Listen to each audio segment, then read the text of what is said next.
Praise the Lord. கர்த்தர் உங்களை ஆசீர்வதிப்பாராக. இன்றைக்கு 1 சாமுவேல் 30 அதிகாரம் 19 வாக்கியத்தில் ஆண்டவராகிய தேவன் தாவீதை பார்த்து சொல்கிறார், பின்தொடர், ஒன்றும் குறைபடாமல் திருப்பிக் கொள்ளுவாய். எனக்கு அருமையானவர்களே, இந்த அருமையான தாவீதுடைய வாழ்க்கையில ஒரு தவிர்க்க முடியாத, எதிர்பார்த்திராத ஒரு பிரச்சனைக்குள்ளாக அவன் கடந்து போகிறான். சிக்லாக் என்கிற ஒரு இடம். சிக்லாக் என்று சொன்னால் வழிந்தோடுகிற நீரூற்று என்று அர்த்தம்.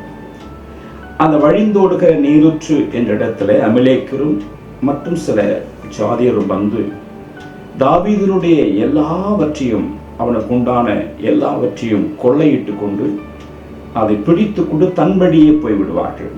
வேதம் சொல்வது, தாவீது மிகவும் அழுதான், தன்னில் பெலனால் போகட்டும் அழுதான். அவனை சூழ்ந்திருக்கிற எல்லாரும் அவனுக்கு விரோதமாக கல் எறிய வேண்டும் என்று திட்டமிட்டார்கள். தன்னுடைய எல்லா அந்தஸ்தையும் கனத்தையும் மேன்மையும் அவனுக்கு இருந்த எல்லா விதமான வல்லமையும் பரியாசம் பண்ணப்படுகிற அளவு கனிவீனப்படுத்துகிற நினைவை அவன் நினைத்து, என்னை நம்பி வந்தவர்களுக்கு முன்பாக நான் வெட்கப்படுகிறேனே என்று சொல்லி வேதனைப்படும் பொழுது அவன் தேவனை பார்த்து கேட்கிறார், ஆண்டவரே, நான் என்ன செய்யட்டும் என்று சொல்லி கர்த்தர் சொல்லுகிறார், திருப்பிக் கொள்ளுவாய்.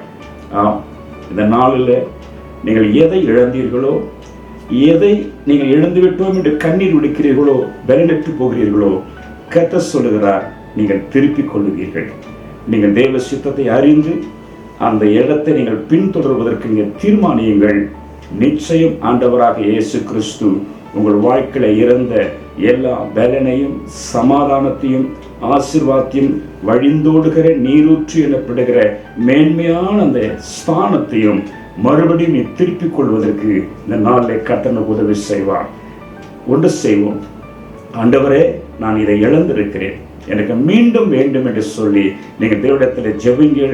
கர்த்தர் உங்களை வழிநடத்தி சகலவற்றையும் ஒரு சிரட்டையாய்களும் விடாமல் தாவீதை திருப்பிக் கொண்டது போல நீங்களும் உங்களுக்கு உண்டான சகல ஆசீர்வாதங்களையும் தெய்வ பலனையும் தெய்வ காரியங்களையும் திருப்பிக் கொள்வீர்கள் என்று நான் சொல்கிறேன். கர்த்தர் உங்களை ஆசீர்வதிப்பாராக.